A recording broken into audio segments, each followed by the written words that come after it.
And today, the ongoing focus is the chaos in Hong Kong, where thousands of protesters have occupied the airport, causing all flights to be canceled. Let's bring in Steve Orlins. He sits on the National Committee on U.S.-China Relations. They can't allow the Hong Kong air. This is the 8th busiest airport in the world. How long do you think Chinese authorities will allow that to stay shut? I think they're leaving it in the hands of the Hong Kong authorities to decide what to do. They're obviously putting some pressure on, saying this can't go on. The economic consequences of closing the airport are catastrophic. It's not only catastrophic in the short term, everybody who's missing their plans, businesses that can't have meetings, but in the long term, if you think about the multinationals who are headquartered in Hong Kong, are they going to think, should they move to Singapore? Should they move to Taiwan? Should they move to Tokyo?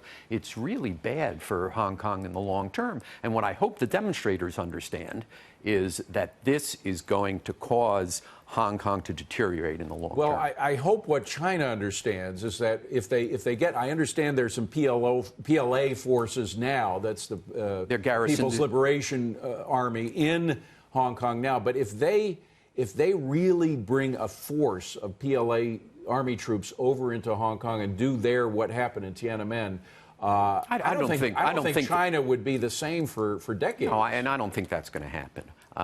For starters, there's been a lot of fake news about the PLA massing troops on the Hong Kong border. It's number one, it's the police, it's the Ministry of Public Security that have had exercises in Shenzhen and Zhuhai, the areas that border Hong Kong. And what they're doing is sending a message to the demonstrators that we have this capability, but they are not talking about using it, and I would be shocked if they did.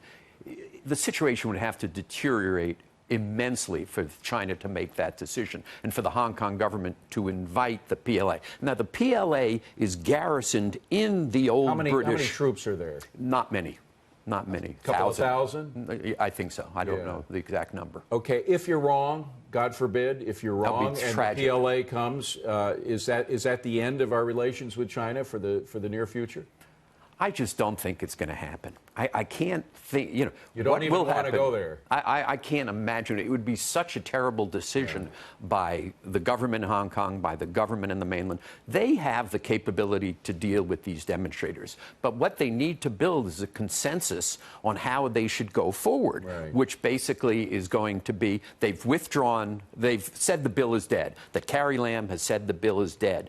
The argument is withdrawn or dead. What's really the difference? What the chief executive should say is it's withdrawn. And the other is they need an independent team to kind of evaluate what happened with the police. Hard to find anybody independent. Police review, right now. But police review boards, which we have in the United States, which are independent of the police, should now review what has gone on. And I think that's a path for compromise. Steve, I want to get your impression of what's happening in Russia. It's not only Hong Kong where you're having protests, pro-democracy protests. You see it in Russia, too. The demonstrations there are focusing on very similar things about an autocracy controlling the way they run their government, about not enough freedom in the private sector where certain big guys get sweetheart deals, but normal folks don't. What do you think of this? The fact that they are, in Russia, also kind of pushing these pro-Western values? Well, I'm no Russian expert, but to me the contrast is striking. The gentleness with which the Hong Kong government treats its protesters versus the harshness with which Russia treats its protesters. I got to push back a little bit because I have seen some video over the weekend of some very harsh treatment of protesters in Hong Kong. Very harsh treatments. I mean, people getting bloodied as a result. That's right. Of What the police force is saying is that people have been hurling petrol bombs, they've been hurling bricks, they've been doing this. You can see the videos. I would not defend some of what the police force is doing in Hong Kong. And that's why I think we should have an independent body investigate whether there has been police brutality. Who would be on that body? Oh, you can find people who are independent. There certainly is a huge both academic and NGO community in Hong Kong that is perfectly willing to kind of be objective in opining on what has happened here. If there's been brutality, if there's been unauthorized use of force. No question of if.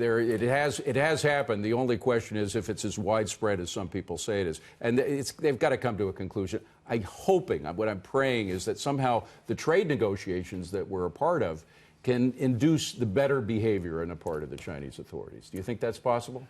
The trade negotiations, unfortunately, because of the foundational kind of mistakes in our approach, make it very difficult for the Chinese to compromise. That kind of this focus on the bilateral trade deficit, which is kind of a violation of the principles of economics 101.